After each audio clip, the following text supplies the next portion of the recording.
ब्रह्मांड और दुनिया हमेशा से ही इंसानों के लिए रहस्य का विषय रहे हैं। आज इतनी वैज्ञानिकों की प्रगति के बावजूद हमारी धरती पर कई ऐसे रहस्य मौजूद हैं जिनका पता लगाना वैज्ञानिकों के लिए भी लगभग नामुमकिन है। आम लोगों के मन में पृथ्वी के संबंध में अनेक प्रश्न अवश्य होते होंगे, जैसे पृथ्वी की उत्पत्ति कैसे हुई या दुनिया का कैसे अस्तित्व आई, पृथ्वी का जन्म कब और कैसे हुआ। इस तरह के सवालों का जवाब जानने के लिए हमारे वीडियो के अंत तक बने रहें। वैज्ञानिकों का मानना है कि पृथ्वी आग का गोला थी जो सूर्य से निकली और समय के साथ ठंडी होती गई, जिसके बाद पृथ्वी पर जीवन की उत्पत्ति हुई। वैज्ञानिकों का कहना है कि 4.54 अरब वर्ष पूर्व पृथ्वी का तापमान 12,000 डिग्री सेल्सियस था। ऐसे समय में धरती पर सिर्फ उबलता हुआ लावा, चट्टानें और कई जहरीली गैसें हुआ करती थीं। ऐसे में पृथ्वी पर जीवन का अस्तित्व होना संभव था। पृथ्वी की उत्पत्ति कैसे हुई? नमक ग्रह 50 किलोग्राम प्रति सेकंड की गति से पृथ्वी की ओर बढ़ रहा था। यह गति बंदूक से निकली गोली से 20 गुना अधिक होती थी।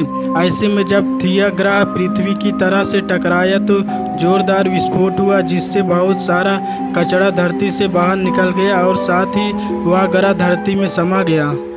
हजारों वर्षों के अंतराल के बाद गुरुत्वाकर्षण के कारण पृथ्वी से निकला कचरा एक गेंद के रूप में बन गया, जिसे हम चंद्रमा कहते हैं। इस प्रकार चंद्रमा की उत्पत्ति हुई।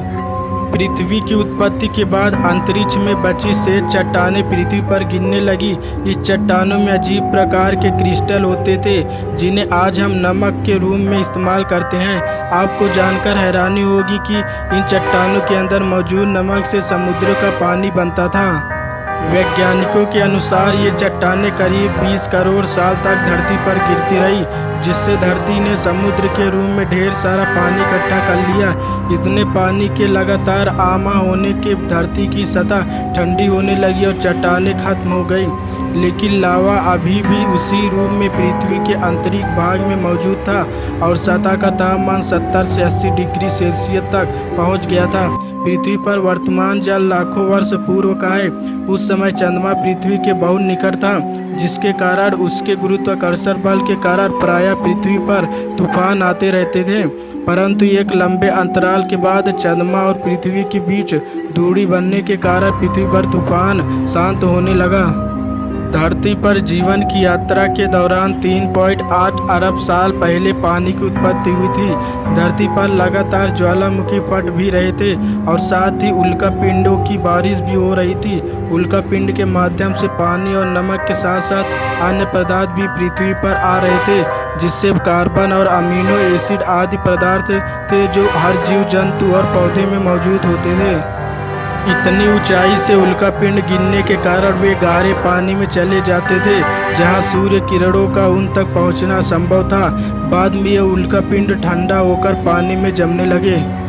इसके बाद यह एक तरह से चिमनियों का आकार लेने लगे और ज्वालामुखी की दरारों में पानी घुसने से चिमनियों में धुआं निकलने लगा, जिसके बाद ये एक तरह के केमिकल सूप का रूप ले लिया। इससे पृथ्वी पर सूक्ष्म जीवन प्रारंभ हुआ और पृथ्वी एकल कोषी जीवाणु बन गई।